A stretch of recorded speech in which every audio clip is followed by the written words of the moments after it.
Democrat, but then we start going down the list of what do you believe in, what do you identify as institutions. So we should have a constitutional representative democracy.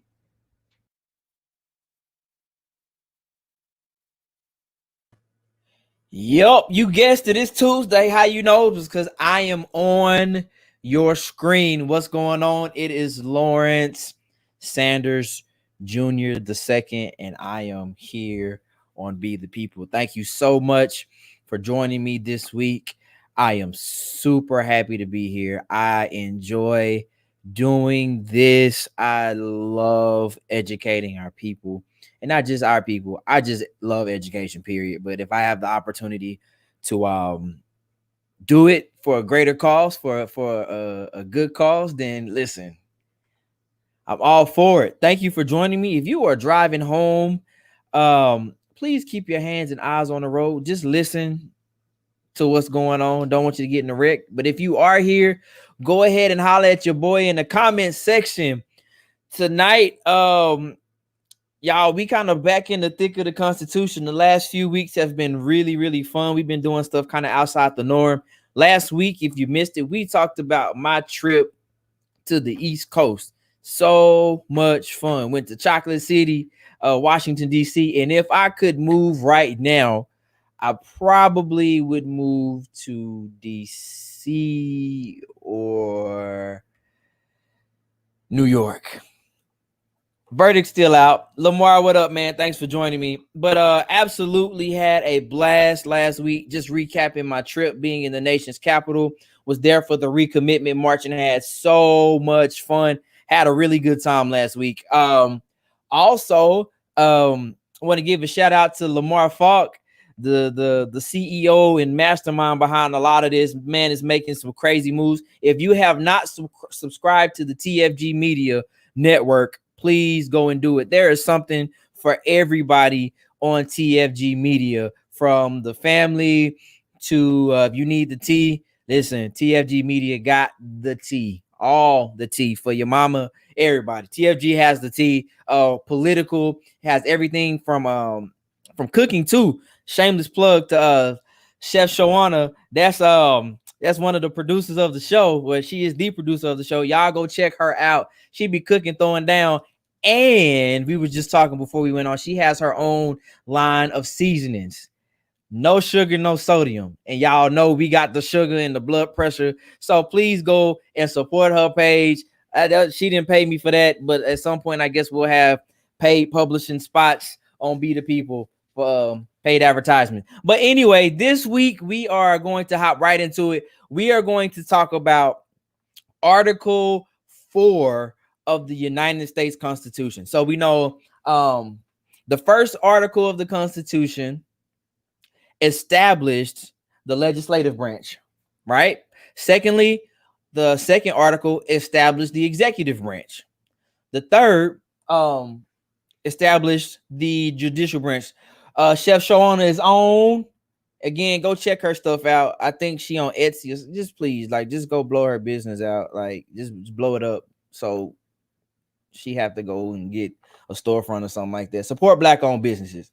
So now we're on Article number 4. So Article number 4 establishes a few things. And just again to kind of recap, I know we kind of been in and out of the United States Constitution, but remember, the United States Constitution was the answer to the Articles of Confederation, which failed miserably. All right. So the United States government created the Articles of Confederation to be the abiding document for the group or body of individuals. However, it failed. It sucked. It was trash. And so they came up with the Constitution. And the first three that we've covered so far was the legislative, executive, and judicial branches. So basically, it created a balance of power. So now we have Article 4. All right, so let's go ahead and get straight into it. So Article 4 does a few things. Article 4, in simplistic terms, basically establishes the powers that the states have. All right, so and we're going to talk about a word called federalism, but this is the primary basis for what we consider to be federalism. All right, so Article 4 says this, and this is just kind of general. Hola to y'all just joining. we're talking about Article 4. The United States shall guarantee to every state in this union a republican form of government and shall protect each of them against invasion and application of legislature or the executive against domestic violence. That's actually the fourth. But Section 1 says full faith and credit shall be given in each state to the public acts, records, and judicial proceedings of every other state. And Congress may, by general laws, prescribe the manner in which such acts, records, and proceedings shall be provided and effects thereof. All right, so the language is weird sometimes when you read through these and the thous and all the full of all of that stuff. All right, but basically this is just giving credit and giving credentials to the individual states, right? So at this point we have 13 individual states, within later there would be 37 more added, and the other 37 that would be added were because of this very article. And we'll talk about the third, I believe, it's the third section of Article 4, where we talk about how Congress is able to add states and do what they want to with land and all this other junk, right? Okay, so remember, if you're in the comment section, if you got any questions about anything, drop a line. I can see them. I've really grown because I used to hide the comment section because I didn't really want to see what they was talking about. But I heard y'all be popping in that thing. So if you got any questions or just want to give a shout out, whatever, drop a comment, whatever. All right, so Article 4 of the Constitution, Section 1.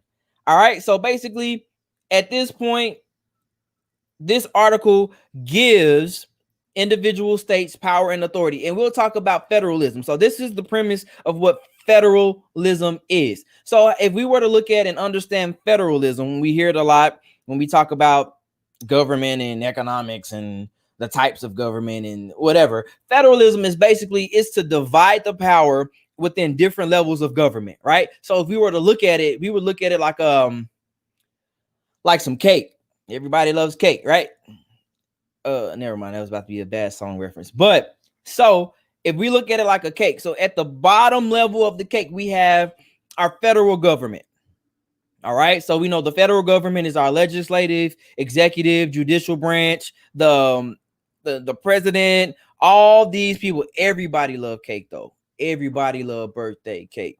That's what BJ the Chicago Kid said. If you know that song, drop it in the comment section real quick. Anyways, so federalism, basically, the bottom level of the cake is going to be the federal government. And I'm just using these references so we understand it. So this is how we understand federalism. It's a three-layer cake. At the bottom level is the federal government.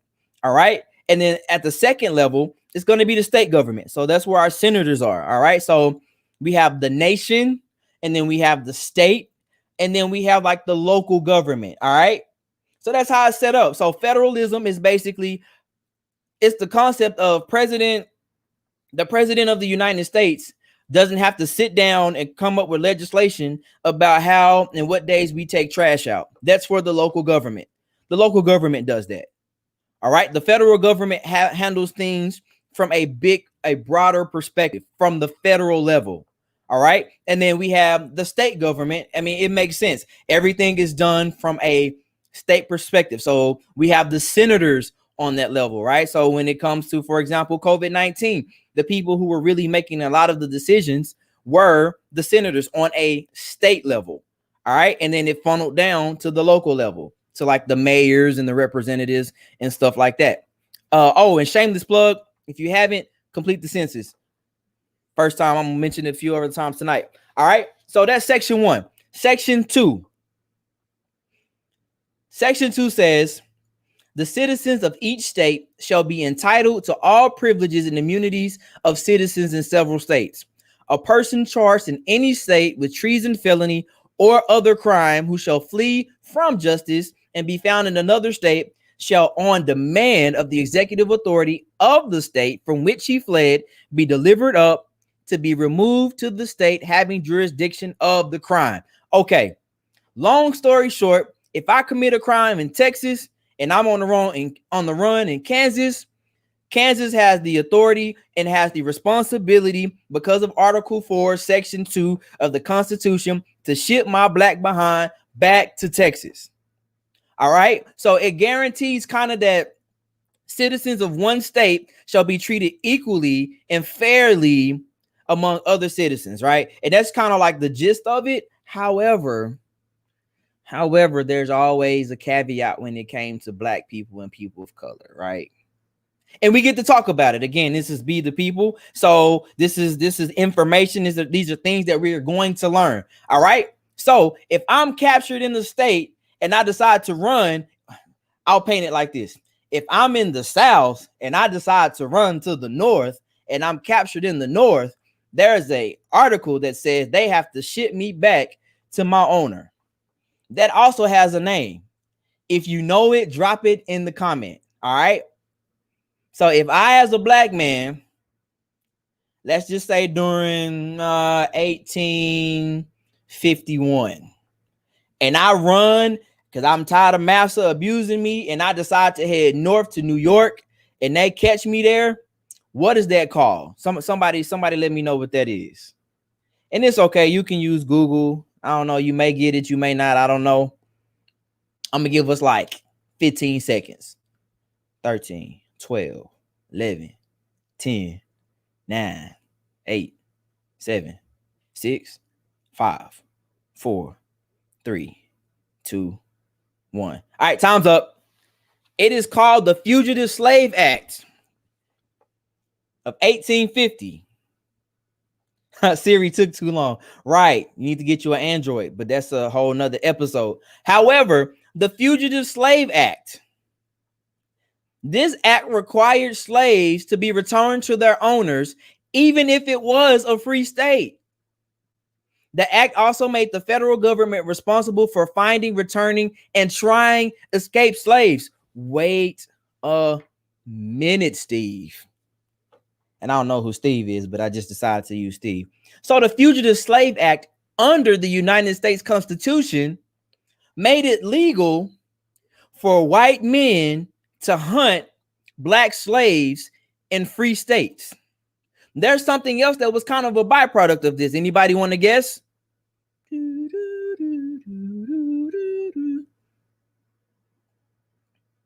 It's actually a type of slave police. Uh-oh. Y'all didn't think it was going to be relevant to today. Of course it is. Of course it is. This article made it legal, literally legal, for states to put together task force to find and to hunt African Americans, slaves, black people, people who wanted freedom and justice. Right? So I know this was years ago, but can we kind of see the correlation to today though? Can we say and can we kind of agree that the sentiments are kind of the same? Absolutely, they were bounty hunters. Absolutely. And they were sanctioned by the government.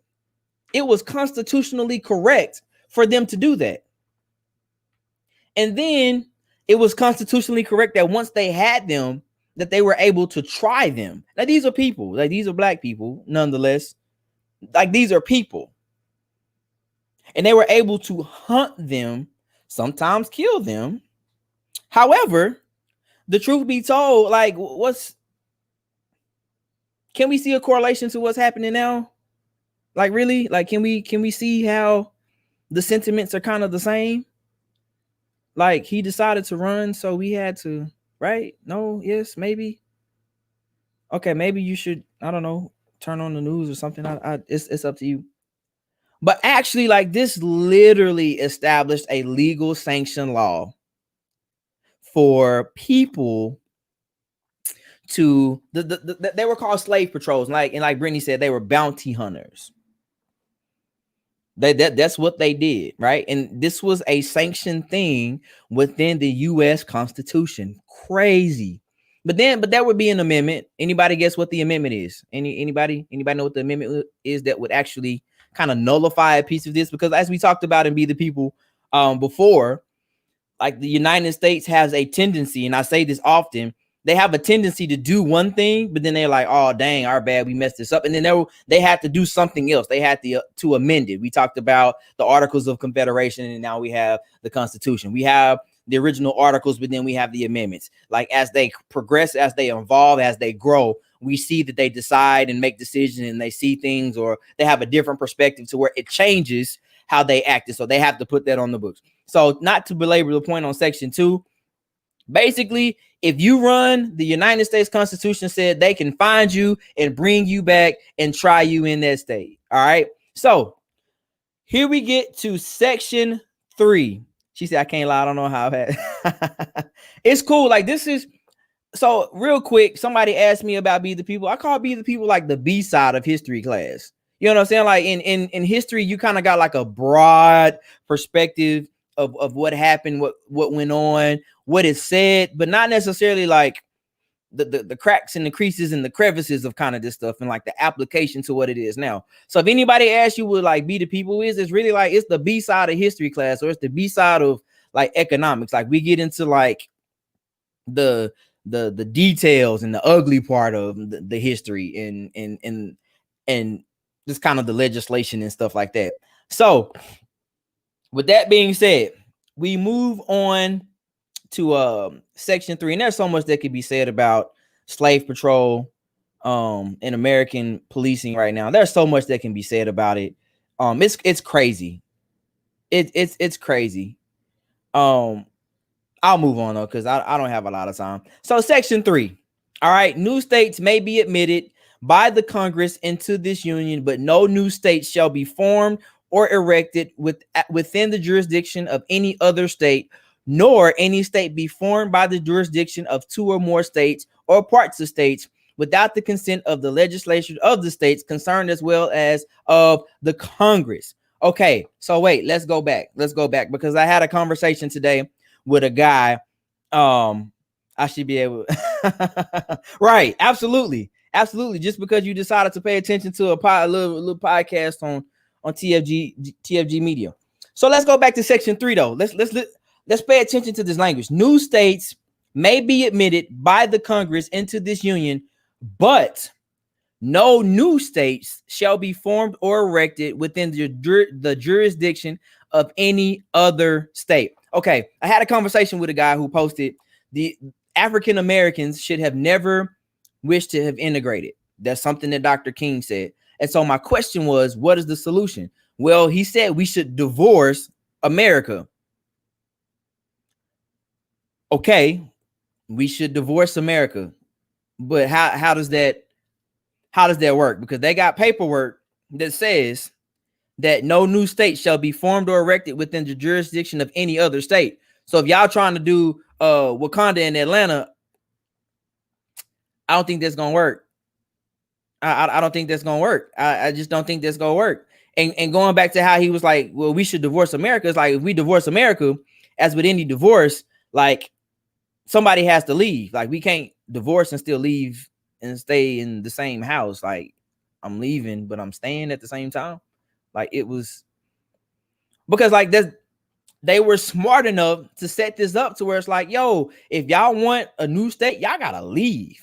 Or there's a process, and this process is super vague. That it doesn't say, hey, you have to do this, you have to do this. But what it does say, it says no new state can be formed or erected within the jurisdiction of any other state. So if it's already established, we can't have Atlanta, Georgia, and then let's have a whole nother state and we just gonna call it Wakanda. Was it a part of Georgia? No, it's Wakanda. No, we can't do that. The United States Constitution will not allow us to do that. But in order for that to work, that means we would have to leave. They were smart when they did some of this stuff, right? In order for there to be another state, in order for there to be another, what they call like certain sovereignties, like the Virgin Islands, Congress has to do that. That has to go before Congress. It said Congress shall also have the power to dispose of and make all needful rules and regulations respecting the territory or other property belonging to the United States. What's up, Brenton? And nothing in this Constitution shall be constructed as to prejudice any claims of the United States or of any particular state, right? So basically what that means is that if it's federal property, if it's owned by the government, they can do what they want to with it. They can do what they want to with it. It says Congress shall have the power to dispose of and make all needful rules. So they can throw rules away and they can make new rules. So his thing was like, yeah, we should divorce and we should have our own new thing. Well, we can't do that because we see what they did with the Native Americans. Like, how do you give them land and then say we're going to build a whole pipeline through the land we gave y'all? And they're like, no, you can't do that. But constitutionally, like, yeah, they can do it. Like, morally, is it wrong? Absolutely. But legally, is it correct? Yes, they can do that. And that's funny, right? And I want to talk about that too real quick, Brittany, because I know I don't have a lot of time. It says, which is why they never succeeded in succeeding. Right, man, I hear that the South will rise again. Like, what are y'all going to do? Y'all are going to secede and do what? Like, how like you hear that a lot when it comes to like the like, I guess it's the Confederate. I was gonna call them the KKK, but yeah, we call them the Confederates, right? But they're like, yeah, we're gonna secede and what? Fail? Like, y'all lost already, and y'all can't do that. It doesn't work like that. You would have to convince Congress to say, yes, these states deserve a confederacy. And I'm sure with our documentation and how this stuff goes, though, I'm sure there's always a loophole. There's always a loophole. That's how our government gets away with a lot of stuff, especially like with Section 3. Like, it's very vague. It doesn't say these are the steps to follow. No, it just says Congress can do what they want to do concerning the agenda that they're trying to achieve. It's really that simple. And they were like, any opposed? They're like, yeah, okay, that's cool. We'll go with it. All right. And again, this is how states are admitted. These are how territories are taken advantage of. This is how it works. This is how you get Wakanda to become a state. And I'm gonna do some research on that, Paul. Check out how they made West Virginia a state. West Virginia. Wait, WV. I don't think that's West Virginia. All right. So, Section 4. It says the United States shall guarantee to every state in this union a republican form of government. Come on now. And shall protect each of them against invasion and on application of the legislature or of the executive when the legislature cannot be convened against domestic violence. Oh my goodness. All right. So the United States shall guarantee to every state in this union a republican form of government. Be the people. Vote. You have a voice. Because the Constitution, once again, guarantees in writing that we shall always have a republican form of government. There was no amendment for this. So the republican form of government is, as we've talked about before, 1,000 gazillion times before, we will always have a form of government where the people have a right and say in what our leaders do. We have a say in the government, for the people, by the people. Fubu said, for us, by us. It don't always seem like that. Now, the us's, it's really the us's who have money. However, it's for us. And it guarantees, like, no state can say, well, now we want a monarchy. Like, we want a king now. No, like, you can't do that. And here we see the United States Constitution protects us from that. Texas can't say, all right, well, we don't want no president. This is the form of government. No, every state, if you are going to be in the United States of America, it has to be a republic. Now, you don't have to necessarily be a Republican. That's different. But basically, it is a republic is where people have a say in what happens and what goes on in their government. All right. So we will always have a form of government where people have the right to say. All right. So Paul just posted a whole book in the comment section. I am going to read it and do some research, though. I promise you, and I follow up with you on that. All right. I promise, Paul Martin. I appreciate it. Good looking out, man. All right. So it also says It says, and on application of the legislature or of the executive branch of against domestic violence, basically the government can call the National Guard in to protect a specific area against rioting or looting. Uh-oh. Yeah, it's constitutional.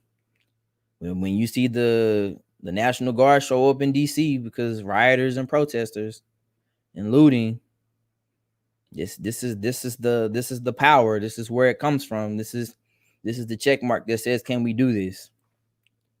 There have been multiple occasions where the National Guard has been called, right? So we talk about what I was young when this happened. It was like with the LA riots was a situation. If you think about like all like the desegregation events, whether it was in Mississippi, Alabama, Little Rock, all the March from Selma, the riots that happened after King died in Chicago, Baltimore. Yeah, I mean, even after George Floyd was murdered, we saw the National Guard show up. And like Paul, you're right. And most recently, absolutely, Kenosha. After my man got shot in the back, which by the way, we have reported that he was dead. Like, dude is paralyzed. He's alive. I guess that the understanding is that if you get shot by a cop 7 times, the likelihood is that you're gonna die. But he's paralyzed. He's alive. But yeah, Paul, you're absolutely right. There's always a loophole. But this is where the National Guard could be called in to protect against looting and invasion and rioting. I've never seen the National Guard called in against well, never mind. Yeah. Anyways, but on a positive note, we have a say in the government because I don't have time to go down that rabbit hole just about weaponizing the National Guard and even weaponizing like law enforcement and things like that, weaponizing the military.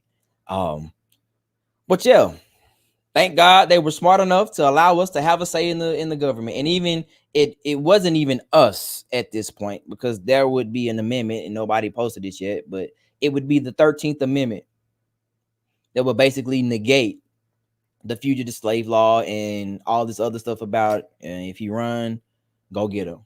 Right. All right. So real quick, I got like 2 minutes left in the broadcast. If y'all have any questions, drop them in the comment section. Please go and subscribe to the YouTube page. Go do it. This TFG Media is doing some bang up amazing stuff. Like, it is so dope, and I'm super glad to be a part. It's just 2 of us in the in this portion of it, and the political media side of it is me and Lamar. And Lamar, he's killing it. It's so great to be a part of this. But real quick, on the Daily Take is always going to be something where something is happening locally, recently, in the news, in the media, that we could talk about, hold on to, maybe informative. Doesn't really matter. But today, I want to talk about the Census 2020. If you have not completed the census, please, please, please, please, please, please, please, please complete the census. If you have been following the show, if you have been looking at the episodes, we've talked about the importance of the census. But lucky for you, here's another opportunity, real quick, real briefly, on the census. All right. It is still not too late for you to fill out your census. There are 3 ways that you can fill out your census. All right. You can respond online. You can respond on the interwebs. And I did call it the interwebs. All right. You can respond by phone. That means you can call, put them digits in, answer them questions, or you can respond by mail. I know right now there are people on foot who are leaving notices, who are coming by to answer any questions. But we really need y'all to fill out the census. We really need you to fill out the census. We need our government to know we talked about the census determines how many seats we get in Congress, right? This also determines how much money we get as a state, as a locality, right? Um, it also lets us like how much representation do we need? We talked about on the local level, we elect our representative. Well, they don't. How many seats do we need for this district? Well, last year we only needed one. Oh, the population has increased because more people in the 10-year census. Oh, we have more people. So we need to create 2 or 3 more seats. Now that gives us even more of a chance to have more of a voice. But don't be dumb. Please fill out your census. This message was not brought to you in part by www.2020census.gov. However, it was brought to you in part by Be the People. And in order to be the people, I need you. We need you. You need you. The village and the community needs you to fill out your 2020 census. It's only once every 10 years. Just answer the questions. It's not like they're going to come find you and take your money or nothing. Like, it's simple. Like, it's simple. It doesn't take that long. Complete your census. All right. That's my rant. I'm done. That's Article 4 of the United States Constitution. I want to thank y'all for joining me tonight, listening to me ramble about some government stuff that may actually change the world. I want y'all to know that I love y'all. And please remember, if you have not liked and subscribed TFG Media on the YouTube channel, go and do it. And please remember to be the people. Peace.